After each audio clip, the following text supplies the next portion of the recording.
Olá, meus amigos, meus irmãos, muito boa noite. Não está aparecendo tudo branco, assim pequenininho. Isso aqui na câmera. Já tá ao vivo.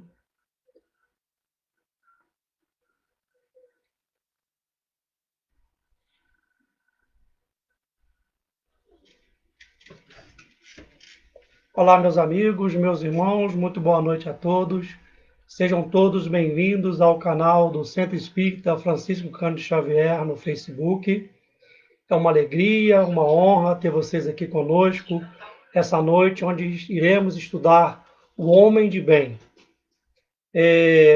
Nós sempre nas nossas reuniões, antes de começarmos o estudo propriamente dito, nós sempre gostamos de abrir o estudo com uma página e em seguida fazermos uma prece para aí sim nós aí em seguida entrarmos no assunto propriamente dito da noite.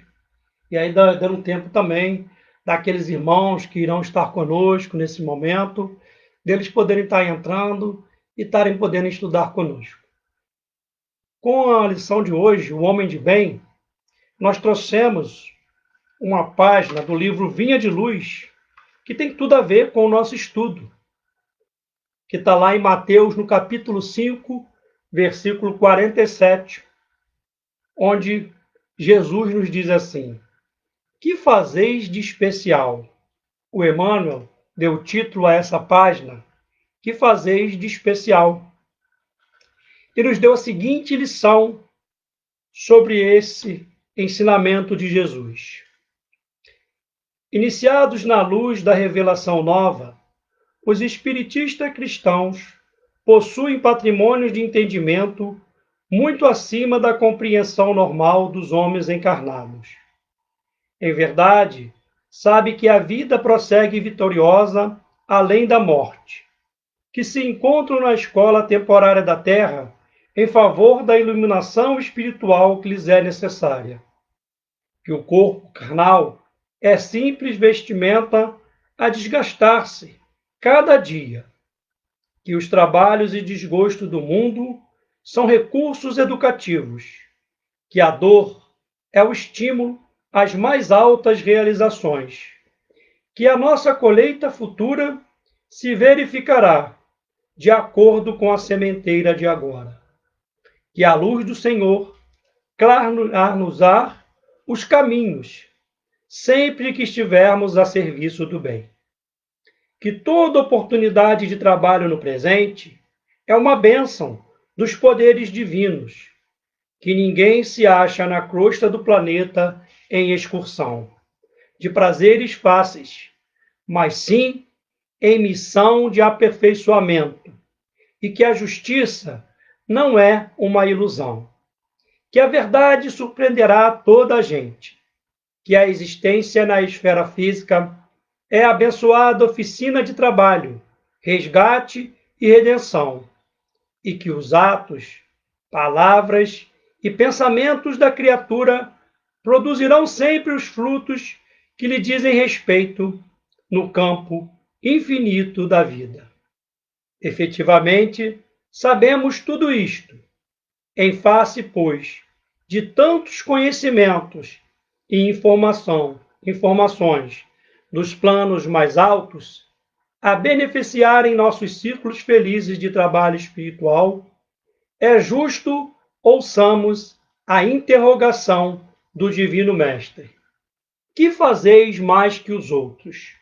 Meus amigos, meus irmãos, com esse belíssimo ensinamento de Emmanuel, nessa lição que tem tudo a ver com o nosso estudo da noite, eu convido a todos para que a gente possa unir os nossos pensamentos e conversarmos um pouquinho com Deus, agradecendo ao Pai a oportunidade do trabalho, a oportunidade de estarmos juntos, em nome de Jesus, reunidos estudando o que há de mais sagrado e mais importante para nós, espíritos imortais, que é essa bússola, o Evangelho de Jesus, que nos conduzirá, se seguirmos esse caminho, um dia a perfeição tão almejada por todos nós, espíritos imperfeitos, mas que já estamos no caminho e na luz, na redenção de nós mesmos. Abençoa, Senhor, a cada um dos trabalhos que nesses momentos estão sendo realizados em nosso planeta. Abençoa a cada irmão que está em live nesse momento, trazendo sua mensagem de amor. Abençoa, Senhor, aqueles que estão a trabalhar pela melhora do nosso orbe. Abençoa os irmãos que estão a vibrar, para que tudo corra bem e que a gente consiga, assim, continuar nessa caminhada, despojando-se do homem velho em direção ao homem novo. Abençoa, Senhor, a cada um dos teus filhos em redenção na terra. Que seja em teu nome, amado Mestre Jesus. Em nome dos amigos espirituais que nos auxiliam, que nos acompanham, que nos intuem e que nos guiam em nossas caminhadas, mas que seja, sobretudo, em nome de Deus, o nosso Pai, de justiça, de amor e bondade. Que assim seja, graças a Deus. Olá, meus amigos, meus irmãos. É uma alegria estar com vocês aqui nesse momento, onde nós iremos fazer algumas reflexões acerca do homem de bem. Quem seria esse homem de bem? Homem de bem que Kardec fala duas vezes para nós. Primeiro, no livro da codificação, o mais importante de todos para nós espíritas, o livro dos Espíritos, por ser o primeiro livro, aquele que nos dá um verdadeiro caminho a seguir como espíritos imortais. E o segundo, o livro mais importante para toda a humanidade terrena, que é o Evangelho. Nós, no caso, como somos espíritas, o Evangelho segundo o Espiritismo, ou o Evangelho à luz da doutrina espírita. É bem verdade que Allan Kardec coloca esse ensinamento do homem de bem em duas situações muito importantes. A primeira, quando ele está falando nas leis morais, o terceiro livro, ou a terceira parte do livro dos Espíritos, quando ele, na sua 12ª lei, da perfeição moral, ele fala na questão 918, os caracteres do homem de bem. A questão 918 vai falar sobre esse homem. E no capítulo 17 do Evangelho segundo o Espiritismo, Sede perfeitos, o item 3, ele também fala novamente deste homem, o homem de bem. É interessante notar que no capítulo do Evangelho, logo em seguida, o item 4 fala de nós, os bons espíritas.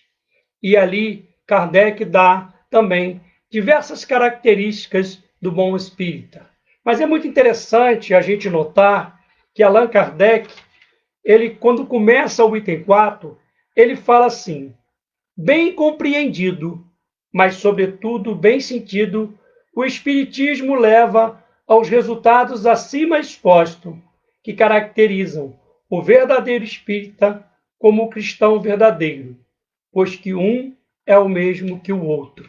E aí, lá no final desse mesmo item, ele fala que o verdadeiro espírita é aquele que emprega esforços em domar as suas más inclinações.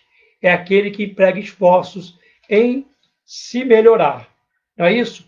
Reconhece o verdadeiro espírita pela sua transformação moral e pelos esforços que emprega para domar as suas inclinações mais. Então, o verdadeiro espírita leva ao verdadeiro cristão. O verdadeiro cristão é o homem de bem.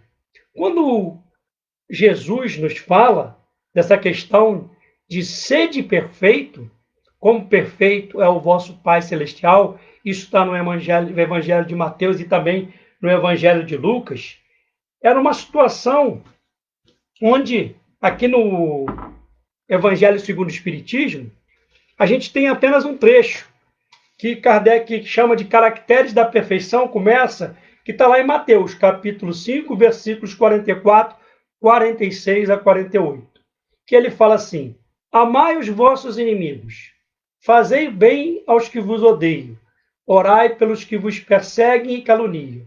Porque se somente amardes os que vos amam, que recompensas terei disso? Não fazem assim também os publicanos? Se unicamente saudardes os vossos irmãos, que fazei com isso mais do que os outros? Não fazem o mesmo os pagãos? E aí ele termina, né? Sede, pois, vós outros perfeito, como perfeito é o vosso Pai Celestial. E aí a gente faz algumas reflexões. Perfeito como o vosso Pai Celestial. Perfeito como Deus. Deus, a questão número 1 do Livro dos Espíritos, não quem é, mas o que é Deus. Deus, a inteligência suprema, causa primária de todas as coisas. Deus, que é onipotente, onisciente, poderosamente justo e bom, soberanamente justo e bom. Então, Deus é a perfeição absoluta. E aí, Kardec brilhantemente explica ali. Quando Jesus falou, sede perfeito, como o vosso Pai Celestial, ele não estava querendo dizer que nós, um dia, seremos perfeitos, iguais, exatamente iguais a Deus. Porque Deus é a inteligência suprema, a causa primária de todas as coisas, é a perfeição absoluta. Porém, o que ele quis dizer, Jesus? Ele sabia que nós iria chegarmos a um estado de perfeição relativa, um estado de perfeição que é o fim almejado por todos nós. A perfeição é a chegarmos ao estado de espírito puro. Então, o homem de bem não é uma utopia. Muito pelo contrário. O homem de bem é uma meta, é um desejo, é um caminho que a gente vai ter que seguir até chegar lá, que é o destino, é uma fatalidade que todos nós temos. Qual é a fatalidade que nós temos? Muitas pessoas falam assim: bom, fatalidade, só morte. Porque desde o dia que você nasceu, você já sabe que um dia nascido, um dia você vai morrer. E aí a gente sabe que isso aí se refere ao corpo físico. Essa personalidade, esse meu corpo, de Luiz Cláudio, um dia ele vai ter que voltar ao seio da Mãe Terra. Um dia eu vou ter que entregar esse patrimônio emprestado por Deus para que eu viesse aqui cumprir com algumas etapas evolutivas. Um dia eu vou ter que devolvê-lo à Mãe Terra. É fatalidade a morte física do corpo, mas o espírito, ele é eterno. E aí a gente pergunta aqui, né? Algumas questões a raciocinar em cima do homem de bem. Lembrando que já deixamos aqui para nós a reflexão de que o homem de bem é uma meta a ser alcançada. O homem de bem não é uma utopia, é uma meta que todos nós estamos caminhando e vamos chegar um dia lá. Qual é a fatalidade? Uma vez criado, simples e ignorantes, um dia atingiremos o fim de espíritos puros. Chegaremos à perfeição. E aí teremos, né, aquela felicidade eterna. Porque quando a gente chega lá no final da meta, que atingirmos a condição de sairmos dos espíritos simples e ignorantes, passarmos por todas as etapas e a gente atingir a meta, ali há a felicidade eterna. Enquanto essas etapas a gente não consegue chegar lá, a gente tem felicidades relativas, felicidades efêmeras ainda, né? A gente tem hora que a gente está feliz, tem hora que a gente não está feliz. Agora, quando a gente chegar lá no fim da meta, aí sim vai ter a felicidade plena, a felicidade de gozar que os espíritos daqueles que verão a Deus. Quem é que verão a Deus? São os puros de coração. Quem é puro de coração? Não são os espíritos puros? Mas vamos trazer aqui, na tradução do Novo Testamento de Haroldo Dutra, né, em Lucas, para a gente entender melhor. Da onde veio esse ensinamento de sede perfeito, como perfeito é o vosso Pai Celestial. Aí está assim lá em Lucas. Lucas 6, 27 a 36, 12, 57 a 59. Ouviste o que foi dito aos antigos: não matarás, e aquele que matar estará sujeito a julgamento. Eu, porém, vos digo que todo aquele que se encoleriza com o seu irmão está sujeito a julgamento. E quem disser a seu irmão raca, estará sujeito ao sinédrio. E quem disser louco, estará sujeito ao gina do fogo.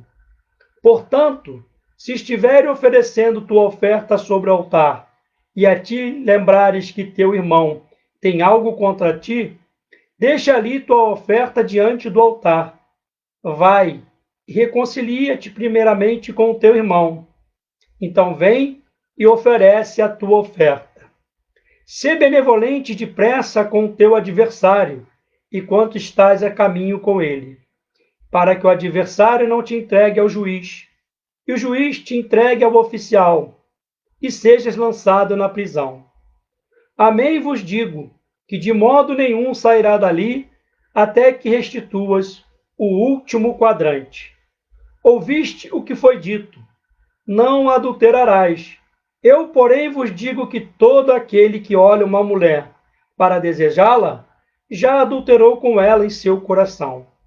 Portanto, se teu olho direito te escandaliza, arranca-o e lança de ti, pois é melhor que perca um dos teus membros do que seja lançado o teu corpo inteiro no gine.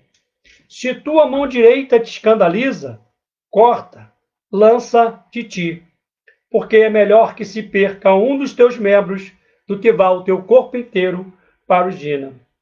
Foi dito: quem repudiar sua mulher, dê-lhe carta de divórcio. Eu, porém, vos digo: todo aquele que repudia sua mulher, exceto em razão de infidelidade, a faz adulterar. E quem se casa com a repudiada, comete adultério. Outra vez, ouviste o que foi dito aos antigos: não perjurarás, e pagarás ao Senhor teu juramento. Eu, porém, vos digo, para não jurar de modo algum, nem pelo céu, porque é o trono de Deus, e nem pela terra, porque é o estrado dos seus pés, nem por Jerusalém, porque é a cidade do grande rei. Nem jures pela tua cabeça, porque não podes tornar branco ou preto nem um fio de cabelo. Seja, porém, a vossa palavra sim, sim, não, não. O que excede disso é do mal. Ouviste o que foi dito: olho por olho e dente por dente. Eu, porém, vos digo, para não se opor ao malvado. Pelo contrário, ao que te bater na face direita, vira-lhe também a outra. E ao que te desejar levar-te a juízo para tomar-te a túnica, deixa-lhe também o manto. E que te compelir a caminhar 1 milha, vai com ele 2. Dá ao que te pede, e não dê as costas ao que te deseja tomar com empréstimo. Ouviste o que foi dito: amarás ao teu próximo como a ti mesmo. Eu, porém, vos digo: amai os vossos inimigos e orai pelos que vos perseguem, para que vos tornei filhos do vosso Pai, que está no céu. Já que seu sol desponta sobre bons e maus, e cai chuva sobre justos e injustos. Pois se amais o que vos amam, que recompensa tendes? Não fazem o mesmo os publicanos? E se saudai somente aos vossos irmãos, que fazeis de extraordinário? Não fazem também os gentios o mesmo? Portanto, sede vós perfeito, como é perfeito o vosso Pai Celestial. Ensinamento de Jesus que está mais do que atual para todos nós. Jesus, sem dúvida nenhuma, a gente pode dizer que o Evangelho de Jesus ele veio no momento em que a nossa maioridade espiritual foi permitida. Todos nós temos que agradecer muito a vinda de Jesus, porque ali na vinda de Jesus é um novo marco para os espíritos que habitavam a terra, pois ali já tinha-se a maioridade para começar a receber os ensinamentos de Jesus. E hoje, mais profundamente, ele pode ser, principalmente à luz do Consolador, ele pode ser debatido, ele pode ser, colocado de forma mais clara para nós, para que a gente coloque tudo isso que foi falado ali em prática. E aí a gente lembra aqui, de uma questão muito importante relativa ao nosso estudo. Lembrando, nós estamos falando de progresso, de lei de progresso, de progressão dos espíritos. É muito importante a gente entender que o homem de bem é uma meta a alcançar. Talvez todos nós já tenhamos os germes do homem de bem. O que está faltando para nós? Cada vez mais pegar os ensinamentos de Jesus e colocar esses ensinamentos dentro de cada um de nós, para que o homem de bem em nós possa cada vez mais se exteriorizar através dos nossos gestos, das nossas palavras, dos nossos atos. E lá no Livro dos Espíritos, Kardec coloca assim: caracteres do homem de bem. E aí ele pergunta assim: por que disso se pode reconhecer em um homem o progresso real que lhe levará o espírito na hierarquia espírita? Vou repetir. Por que indícios se pode reconhecer em um homem o progresso real que lhe levará o espírito na hierarquia espírita? Aí a resposta dos espíritos.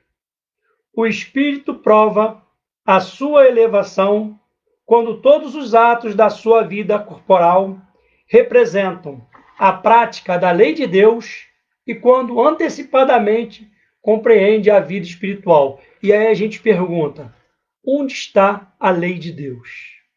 Questão 621 do Livro dos Espíritos. Na consciência.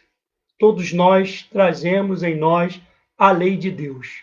O que são as leis de Deus? As leis divinas, as leis imutáveis, as leis universal, as leis para o espírito imortal. As leis de Deus são as mesmas no planeta Terra, no planeta Júpiter, no planeta Marte, em qualquer galáxia do universo, onde tiver um espírito caminhando na sua evolução, a lei de Deus está nele. Porque nós somos seres divinos da criação.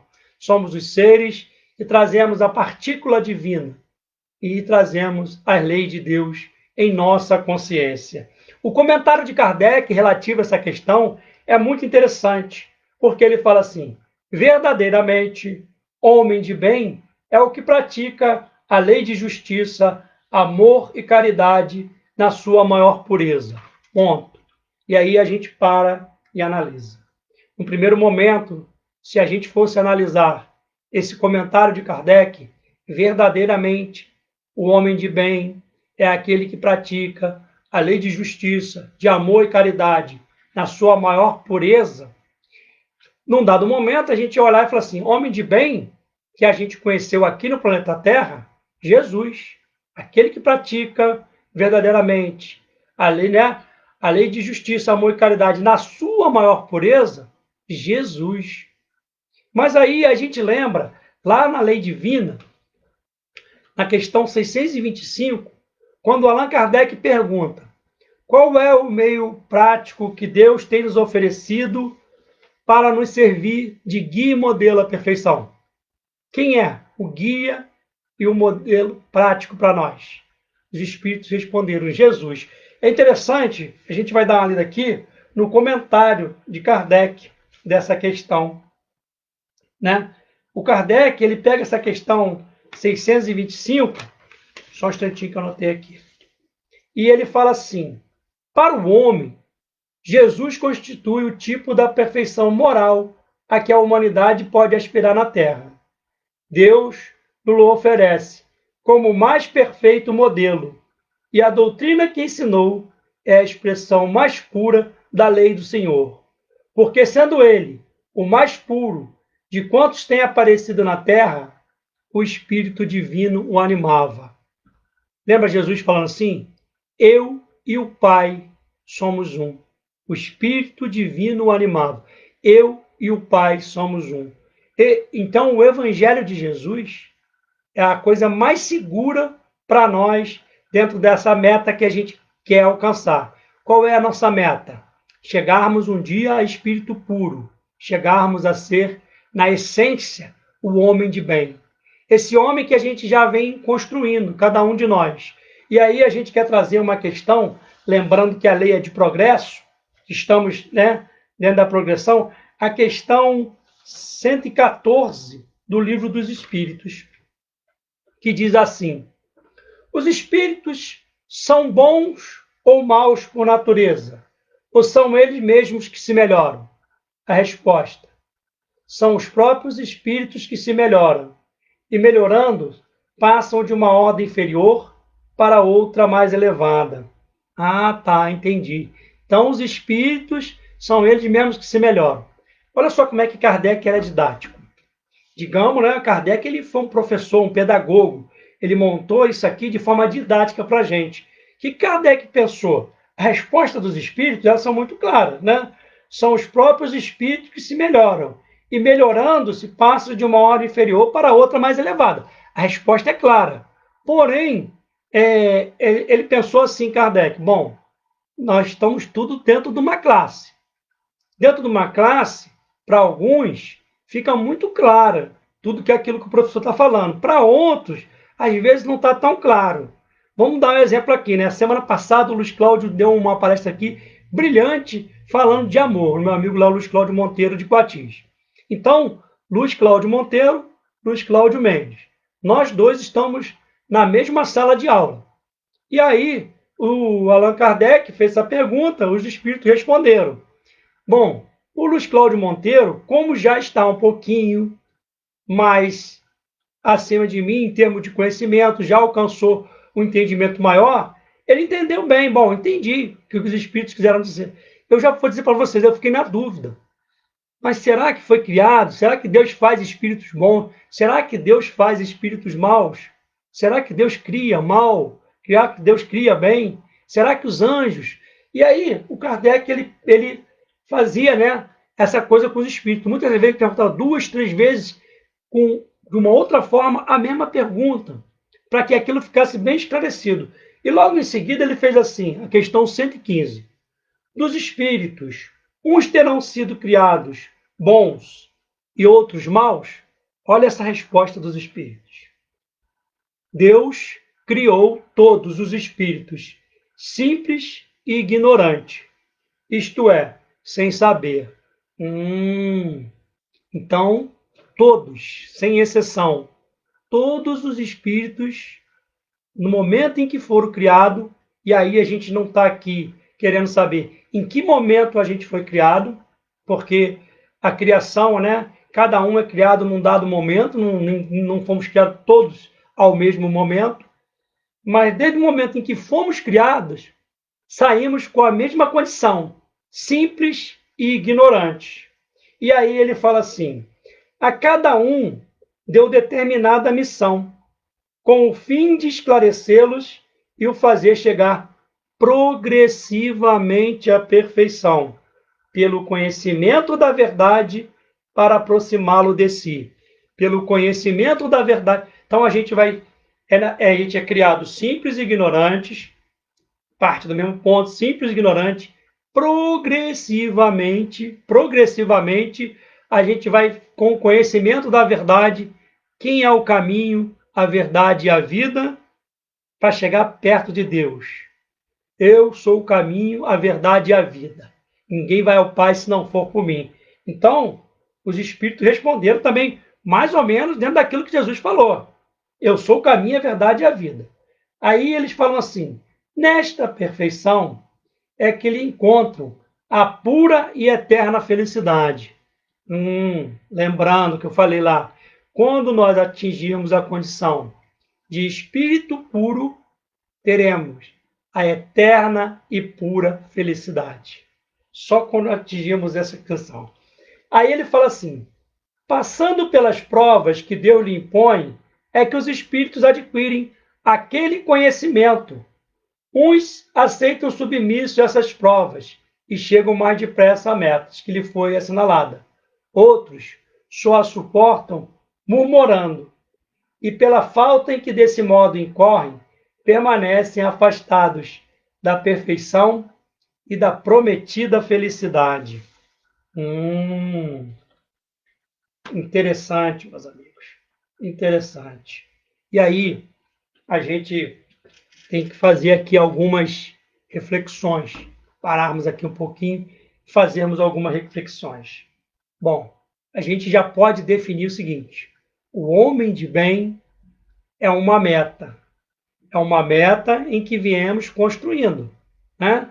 Desde lá, quando eu sou criado simples e ignorante, eu vou passando por diversas etapas de reencarnações e aí eu vou sofrendo as provas e expiações, vou me trabalhando, vou chegar um dia à condição de espírito puro. E aí tem uma outra questão muito interessante para a gente dar uma olhada, que é a questão 132. Qual o objetivo da encarnação dos espíritos? Deus lhe impõe a encarnação com o fim de fazê-los chegar à perfeição. Deus lhe impõe a encarnação com o fim de fazê-los chegar à perfeição. Então, não tem jeito. Uma vez criado, quando você chegar lá no final da meta, você vai estar perfeito. Aí ele continua assim: para uns é expiação, para outros missão. Mas para alcançarem essa perfeição, tem que sofrer todas as vicissitudes da vida corporal. Então, para que a gente alcance a perfeição, temos que sofrer todas as vicissitudes da vida corporal. E aí ele fala: é nisso que está a expiação. Visa ainda outro fim a encarnação, o de pôr o espírito em condições de suportar a parte que lhe toca na obra da criação. Para executá-la, é que em cada mundo toma o espírito um instrumento de harmonia com a matéria essencial desse mundo, a fim de cumprir, daquele ponto de vista, as ordens de Deus. É assim que, concorrendo para a obra geral, ele próprio se adianta. Aí o Kardec faz um comentário em relação a essa resposta dos espíritos. Olha o comentário do Kardec. A ação dos seres corpóreos é necessária à marcha do universo. Deus, porém, na sua sabedoria, quis que nessa mesma ação eles encontrassem um meio de progredir e de se aproximar dele. Deste modo, por uma admirável lei da providência, tudo se encadeia, tudo é solidário na natureza. E aí a gente vai fazendo algumas reflexões aqui no sentido de que Kardec deixou tudo mastigado para nós. Quando ele montou lá o Livro dos Espíritos, né, botou em 4 partes, a parte terceira, né, as chamadas leis morais, são 12 leis ali, a última, essa é da perfeição. Elas estão colocadas ali de forma didática, mas não você pega, vou estudar a lei divina, porque depois vai vir, não, elas estão entrelaçadas. Você vê ali que a lei de solidariedade, a lei de progresso, a lei de destruição, a lei de justiça, de amor e caridade, todas elas nos levam à perfeição moral. Todos é o confronto dessas leis consigo mesmo, a busca pelo autoconhecimento, a questão 919 do Livro dos Espíritos, qual o meio prático mais eficaz, né, da gente progredir, é a busca do autoconhecimento. Um sábio da antiguidade falou disso: conhece a ti mesmo. E aí Santo Agostinho dá aquela fórmula de como que a gente faz para a gente se conhecer. Como é que a gente faz para se conhecer? Santo Agostinho deu uma fórmula.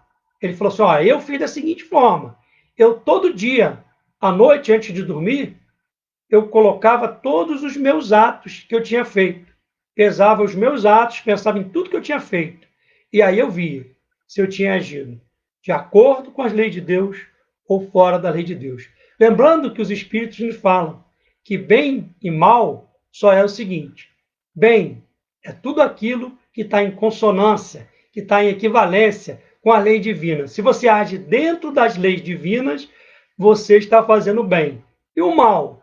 Quando eu estou fora da lei divina, tudo contrário à lei divina é um mal. Então, agir dentro da lei divina é um bem. Agir fora da lei divina é um mal. Então, por isso que Jesus colocou para nós, sede perfeito. Olha só no capítulo do Evangelho, o que Kardec fez para nós, para que a gente procurasse estudar o sede perfeito. E vocês, como são bons estudantes, depois vão pegar e vão ler aí. Ele começa falando dos caracteres da perfeição. E aí ele dá uma aula para a gente, mostrando que é a perfeição relativa, não a perfeição absoluta. E aí ele fala do homem de bem. E as características, vamos só citar algumas, para que a gente continue o nosso estudo. O homem de bem deposita a fé em Deus, tem fé no futuro. A gente está resumindo, tá, gente? Sabe de todas as vicissitudes da vida, todas as dores e todas as decepções, que são provas e expiações, e aceita tudo sem murmurar. Lembra da resposta lá do Livro dos Espíritos?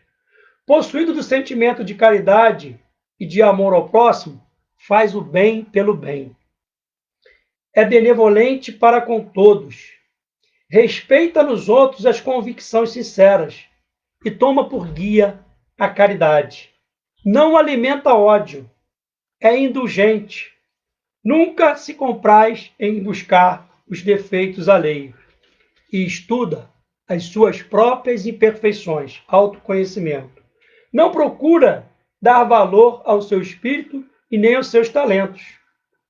Não se envaidece de sua riqueza. Ele usa os seus bens em favor do bem maior, em favor dos seus semelhantes. Usa, mas não abusa dos bens que lhe são concedidos. E ele fala aqui, o subordinado, de sua parte, compreende os deveres da oposição que ocupa em cumpri-lo conscienciosamente. Finalmente, o homem de bem respeita todos os direitos dos seus semelhantes. Dão as leis da natureza como qualquer outro sejam respeitados. Interessante. E aí, do Livro dos Espíritos, Allan Kardec, ele fala dessas características também do homem de bem. Mas só para a gente pegar aqui e fazer uma pequena análise, é interessante a gente notar que nesse capítulo da perfeição moral, né, porque a gente está falando do homem de bem, mas da perfeição moral, Kardec fala das virtudes e dos vícios, as paixões, o egoísmo, caracteres do homem de bem e o conhecimento de si mesmo. É interessante, por quê? Porque trabalhar as virtudes e os vícios nos levarão na construção desse homem de bem. Temos que cada vez mais desenvolver em nós as virtudes e cada vez mais, conforme a gente vai aumentando em virtude, os nossos vícios, eles tendem a ir se transformando. Como é que você suplanta um vício? Você adquirindo uma virtude. Como é que eu suplanto o vício, por exemplo, né, da vaidade, do orgulho? Desenvolvendo humildade. Uma das primeiras bem-aventuranças, e aqui é interessante a gente falar em bem-aventuranças. Por quê? Porque o código, o Sermão do Monte, talvez seja, de todo o Evangelho, uma das coisas mais importantes para a gente se guardar, as bem-aventuranças. Dizia Mahatma Gandhi, se todos os ensinamentos sacros da humanidade se perderem e restarem apenas as bem-aventuranças, nada estará perdido. Por quê? O Sermão do Monte, ele nada mais, nada menos é do que um código que nos levará à construção do homem de bem. Lembrando, na primeira bem-aventurança, quem são Bem-aventurados os pobres de espírito. E nas últimas, bem-aventurados os puros de coração. Ele é uma escada, um trampolim, como queiram, que a gente vai galgando degrau por degrau nessa escada, vai chegar lá na bem-aventurança dos espíritos puros.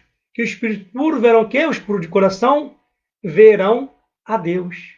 Sede perfeito, como perfeito é o vosso Pai Celestial. E aí tem uma história de Gandhi que é muito interessante.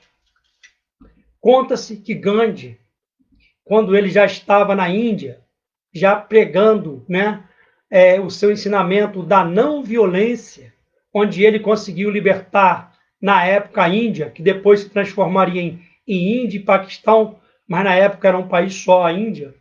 Quando ele estava ali ensinando aos seus irmãos a prática da não violência, conta-se que uma vez ele vinha caminhando por uma estrada e numa casa ao alto, alguns guardas avistaram Gandhi e algum daqueles seus seguidores caminhando. E aí um guarda olhou para o outro e falou: vamos lá abordá-los. E foram. Quando chegaram, viram que eram realmente Gandhi.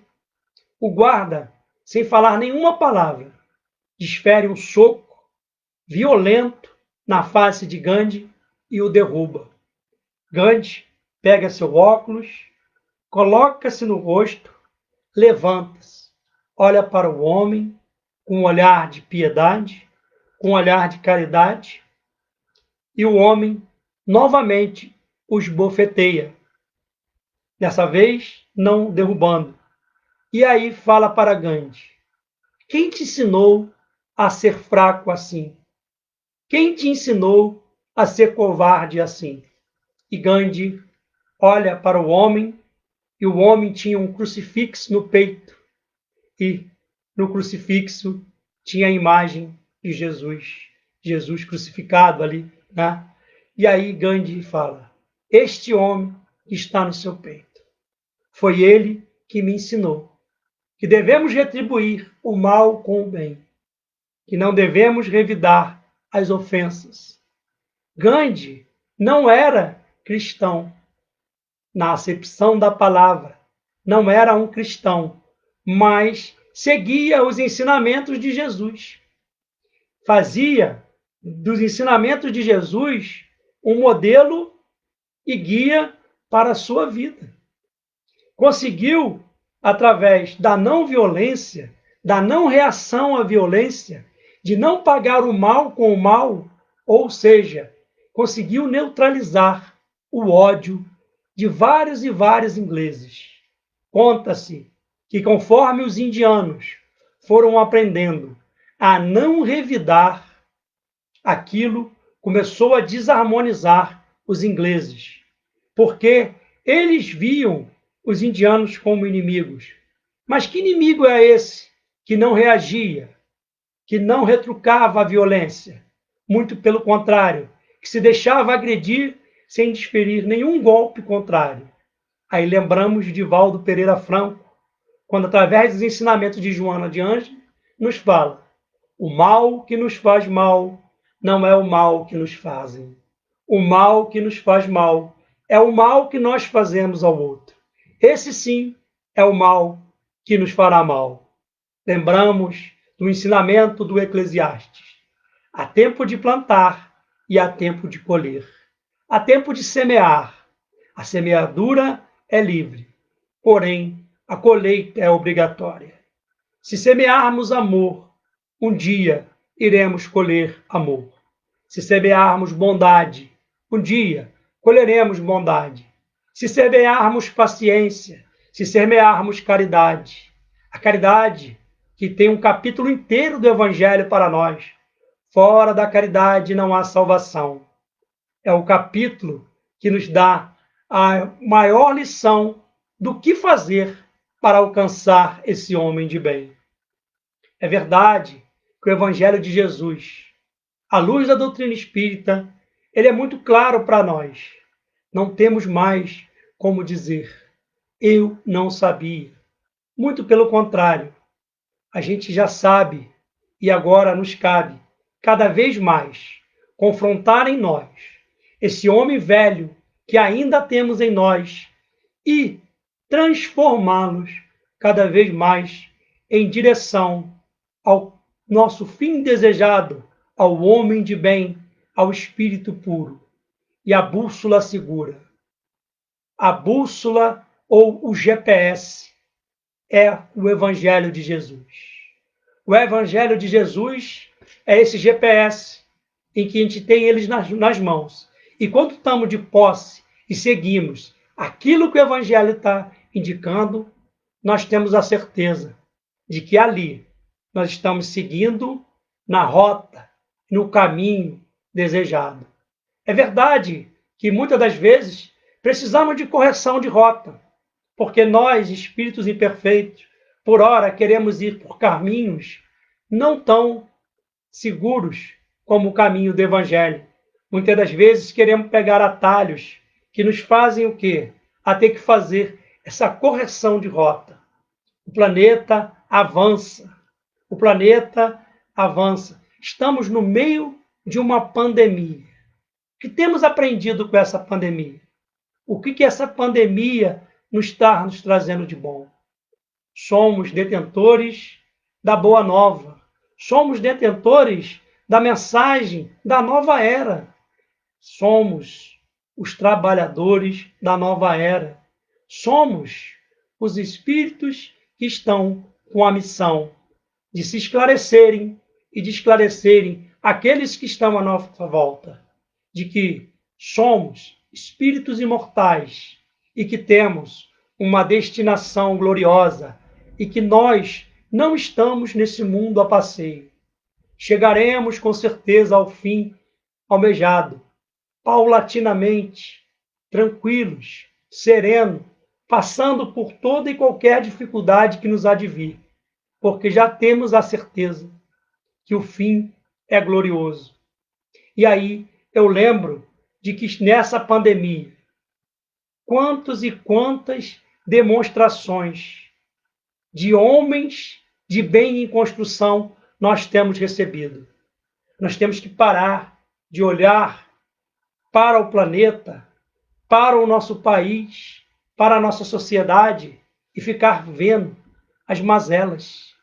Vamos procurar como Jesus, naquela passagem em que os apóstolos enxergaram um cachorro na beira da estrada morto e falaram: nossa, que horrível, que mau cheiro. E Jesus olhou para a figura e falou: que belos dentes. Nós também temos que fazer isso. Nós temos que pegar essa pandemia e mostrar para todos quantos benefícios elas estão vindo para o espírito imortal. Irmãos falaram assim: quantos templos estão fechados por causa da pandemia? E aí a gente fala: quantos templos se abriram? Porque cada casa é um templo. Cada casa é uma oportunidade. Quantos trabalhos se abriram com essa pandemia? Nós aqui, do Centro Espírita Francisco Cândido Xavier de Itatiaia, uma casa pequenina, que nós abrimos um culto todos os dias às 18 horas, no Zoom, pela plataforma do Zoom, utilizamos de 18 a 19h30, nós ficamos 1h30 estudando o Evangelho à luz da doutrina espírita, dando a oportunidade, cerca de 16, 20, 10 pessoas por dia, mais ou menos, conectada, e cada um falar um pouquinho, cada um trazer a sua experiência sobre a interpretação do Evangelho. Começamos estudando apenas o Evangelho. Logo em seguida, uma irmã começou a fazer tricô. Desse tricô, começou-se a distribuir cachecol, toucas, meias, para os nossos próprios assistidos. Das duas casas aqui de Itatiaia, das duas casas próximas, somos 3 casas em Itatiaia, Centro Espírita Casa de Ismael, Centro Espírita Francisco Cândido Xavier e Grupo Espírita Laços Eternos. O Grupo Espírita Laços Eternos, como ele é um pouquinho menor, ele é mais jovem, ele está totalmente fechado. Nós, com a Casa de Ismael, estamos fechados, mas temos algum trabalho aberto. A Casa de Ismael fazendo um trabalho de assistência aos irmãos assistidos de rua. Concentramos nossas ações lá. Colocamos a maioria desses materiais para lá. Logo em seguida, isso foi aumentando. Passou-se a distribuição de cestas básicas da casa de Ismael e na nossa. Aumentamos. E aí começa uma rede de solidariedade. Uma vizinha aqui de frente, que não é espírita, teve a ideia de fazer uma máscara que fosse transparente na frente para que aquelas pessoas que têm deficiência pudessem fazer a leitura labial. Essas máscaras foram para a Volkswagen, o filho dela trabalha lá. Logo em seguida, essas pessoas quiseram adquirir as máscaras. E o que ela fez? Ela falou assim, não, eu não quero vender as máscaras. Eu faço o seguinte, eu vou dar todo o valor das máscaras para ser revertido na caridade. E vou indicar um local para vocês doarem. Vou indicar o Centro Espírita Francisco Cândido Xavier. E assim foi feito.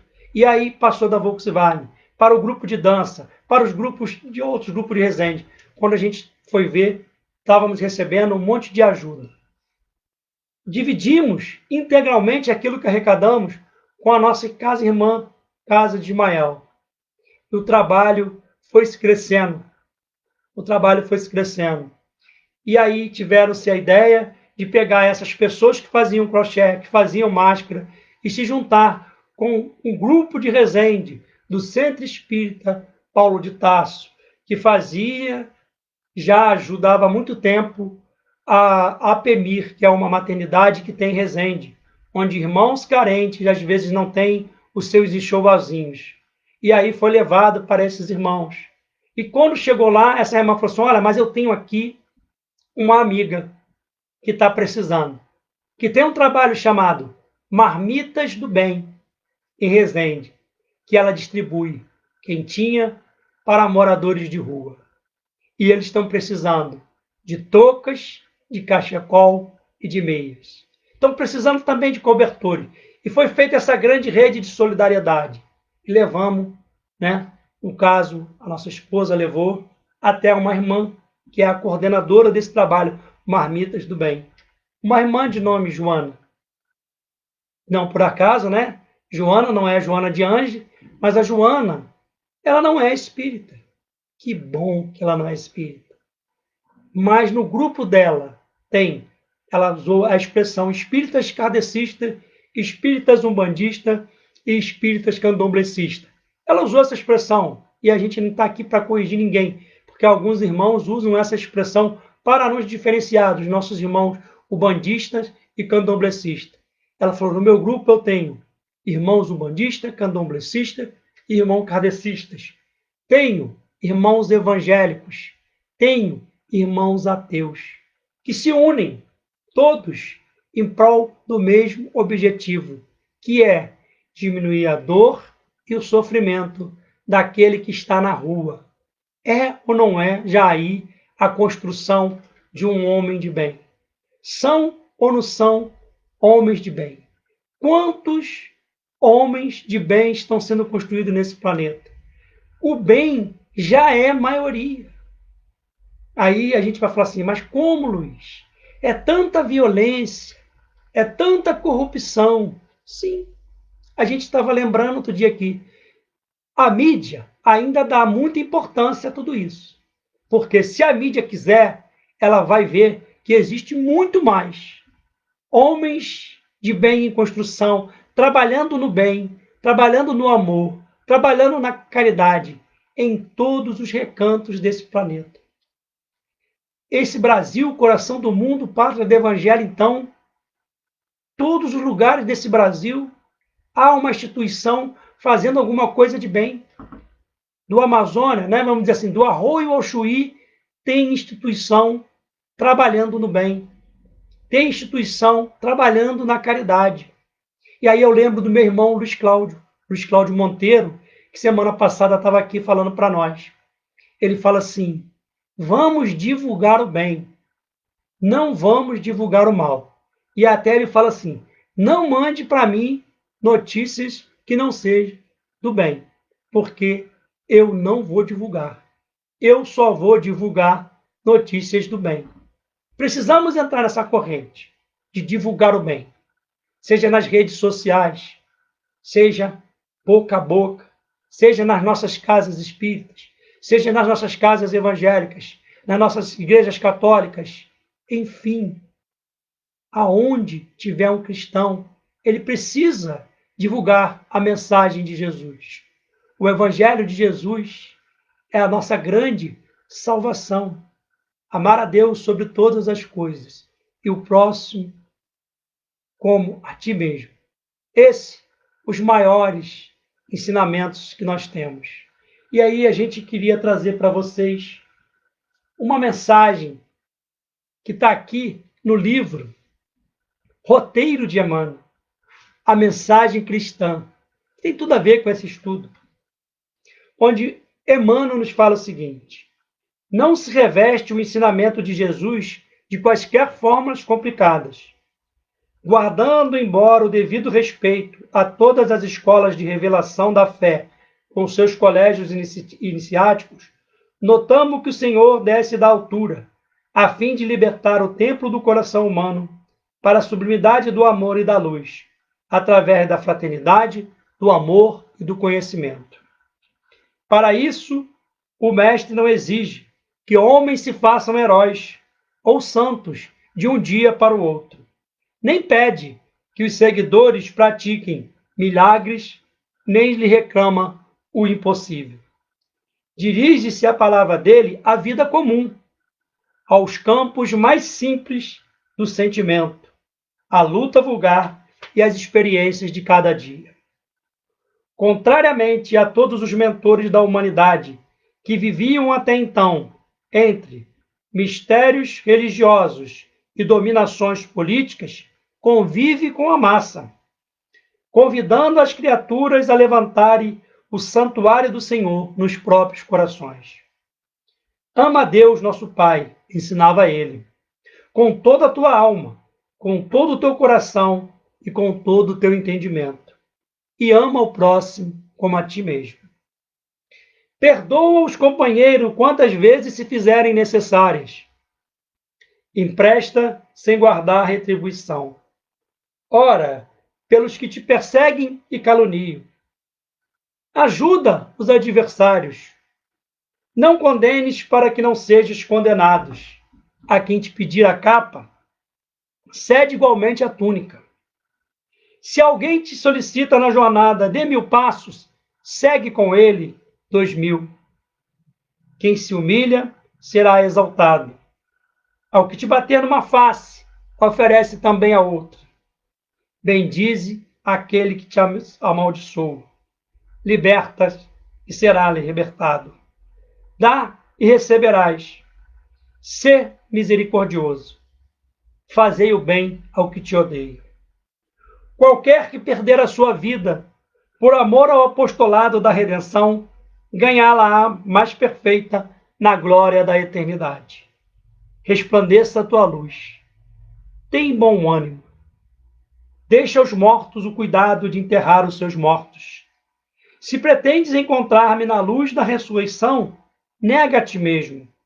Alegra-te sob o peso da cruz dos próprios deveres e segue-me os passos no calvário de suor e sacrifício que precede os júbilos da aurora divinal.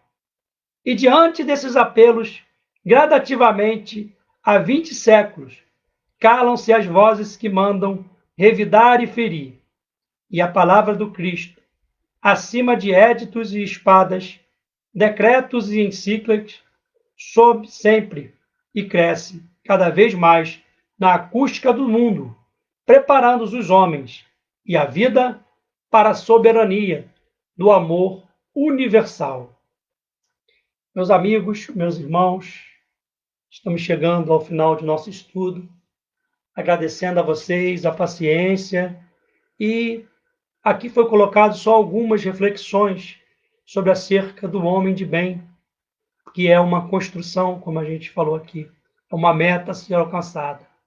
Jesus sabe que todos nós chegaremos lá.